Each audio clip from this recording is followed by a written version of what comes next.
Staf ahli Menpora pastikan sidang CAS Martin Paes dimenangkan. Kejutan besar menanti sepak bola Indonesia usai Erick Thohir temui Presiden FIFA. Debut manis Asnawi di Liga Thailand gemparkan ASEAN. Vietnam sediakan strategi licik demi kalahkan Indonesia. Rafael Struyck akhirnya dimainkan di tim utama ADO Den Haag. Simak informasi selengkapnya sebagai berikut.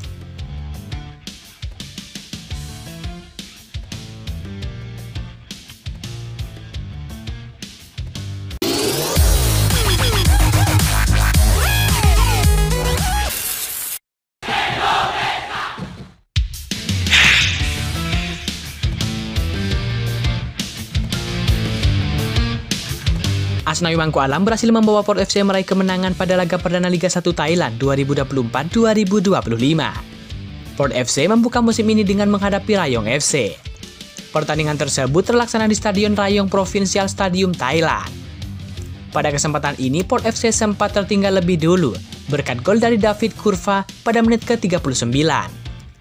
Asnawi Mangku Alam sendiri tak turun sebagai starter. Pemain timnas Indonesia ini baru dimainkan pada menit ke-80.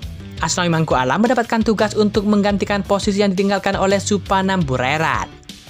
Masuknya Asnawi sepertinya menjadi jimat bagi Port FC. Ia berhasil membuat perubahan besar bagi Port FC, terutama dalam membantu serangan. Hal itu terbukti dengan keberhasilan Port FC membalikkan keadaan setelah Asnawi Mangku Alam masuk ke lapangan. Bahkan Port FC sanggup mencetak 3 gol langsung dalam kurun waktu kurang dari 10 menit. 3 gol Port FC dicetak oleh Diego Silva menit ke-85. Tirasak Penpimai pada menit ke-89 dan juga 90+3. Port FC mengakhiri laga dengan kemenangan 3-1 atas Rayong FC. Hasil ini membuat Port FC merangsek ke peringkat ketiga Liga 1 Thailand 2024-2025. Usai laga pun Asnawi Mangku Alam memperoleh banyak pujian, terutama dari fans Port FC. Mereka menilai masuknya Asnawi Mangku Alam membuat permainan semakin hidup. Tusukan tajam ala Asnawi Mangku Alam berhasil membuahkan hasil dengan kemenangan. Asnawi pemain yang berkelas. Dia punya power yang kuat. Dia juga lincah dan juga cepat. Serta punya umpan yang akurat. Indonesia beruntung punya dia, tulis salah satu fans Port FC.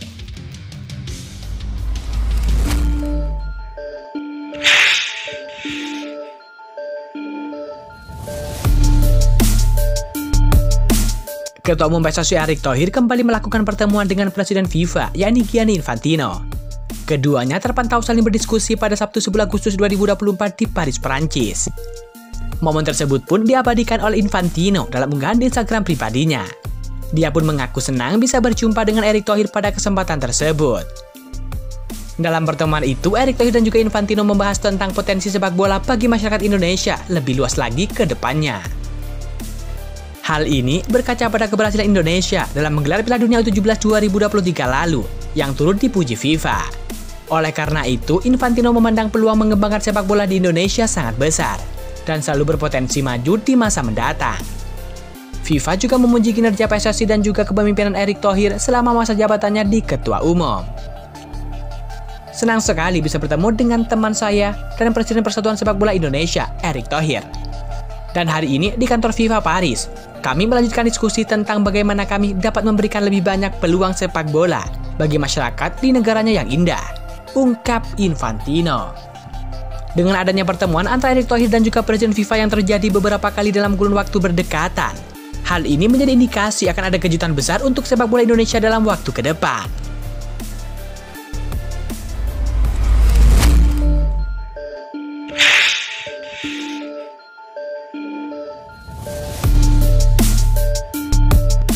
Kabar terbaru datang dari calon kiper timnas Indonesia yakni Martin Paes.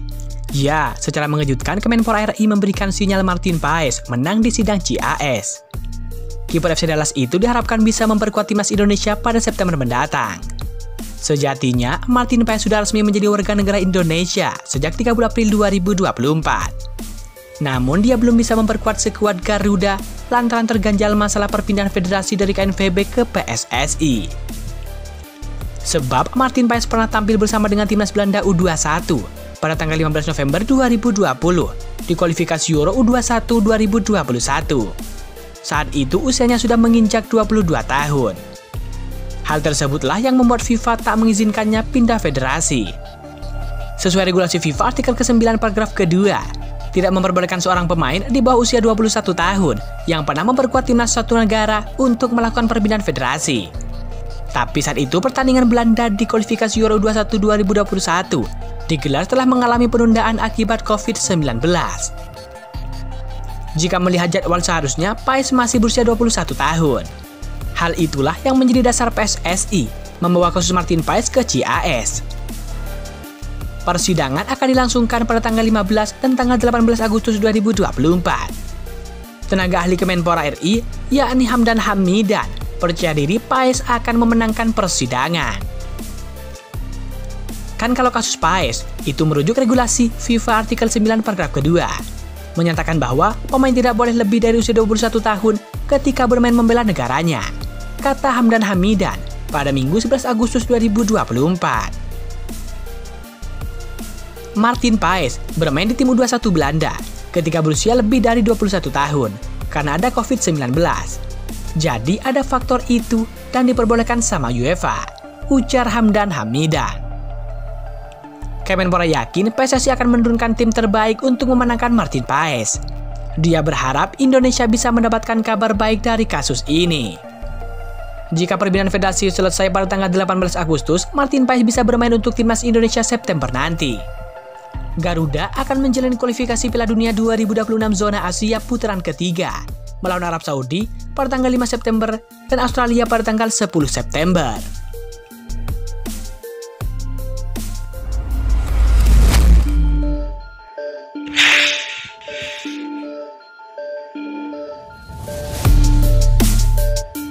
Timnas Vietnam dikabarkan siap main licik demi kalahkan timnas Indonesia. Xia, pelatih timnas Vietnam yakni Kim Sang-sik, melakukan berbagai upaya untuk mengembalikan kejayaan timnya. Seperti yang diketahui, performa Vietnam mengalami penurunan dalam beberapa tahun terakhir. Menderita kekalahan 3 kali beruntun dari timnas Indonesia menjadi salah satu buktinya. Timnas Indonesia berhasil mengalahkan Vietnam dengan skor 1-0 di Piala Asia 2024 pada awal tahun lalu. Tim asuhan Sintayong lalu kembali membecundangi Vietnam sebanyak 2 kali pada kualifikasi Piala Dunia 2026. Rinciannya yakni menang 1-0 di SUGBK, lalu berpesta gol 3-0 di Stadion Maidin Vietnam. Sebagai informasi, Vietnam ternyata bakal menghadapi timnas Indonesia lagi pada akhir tahun ini. Kedua negara tergabung dalam grup B Asian Cup 2024.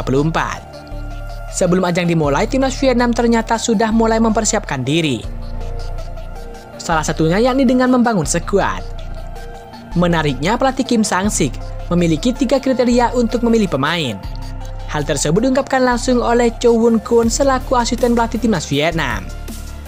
Chow Won Kwon menjelaskan 3 kriteria yang dimaksud yakni mencari pemain dengan postur tinggi untuk posisi back. Kemudian memilih pemain dengan pemahaman teknis di posisi gelandang. Terakhir, pemain yang berposisi sebagai striker harus memiliki sifat licik ataupun nakal untuk melakukan segala cara demi memberikan keuntungan bagi tim Vietnam. Hal ini disinyalir akan dilakukan saat menghadapi timnas Indonesia nanti.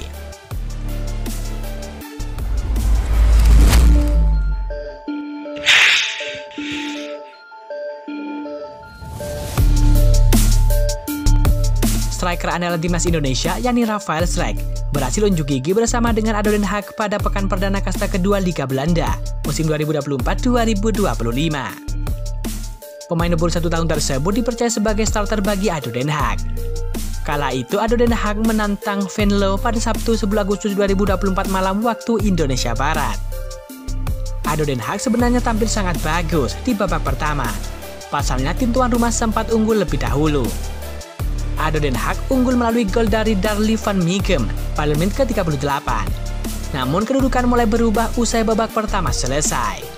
Tim tuan rumah pun harus bermain dengan 10 pemain usai Steven van der Sloot menerima kartu kuning kedua pada menit ke-54. Kekuatan tim tuan rumah pun berkurang dan akhirnya tim tamu bisa mendapatkan gol. Gol penyeimbang tim tamu dicetak oleh Konstantinos Domastus pada menit ke-69. Sayangnya Rafael Strijk tidak tampil penuh pada laga tersebut. Striker timnas Indonesia tersebut diganti oleh pelatih Dirje Klesik usai timnya kehilangan 1 orang. Rafael Strijk digantikan oleh Joo Kilo pada menit ke-61. Usai pergantian tersebut, barulah ADO Den Haag kebobolan. Rafael Strijk gagal membantu timnya meraih 3 poin malam ini. Selain itu, penyerang timnas Indonesia tersebut belum bisa mencetakkan gol ataupun assist. Hal ini membuat Ado Den Haag bercokol di posisi ke-8 klasemen sementara. Rafael Struijk dan kolega masih terbuka memungkinkan untuk turun dari peringkat ke-8.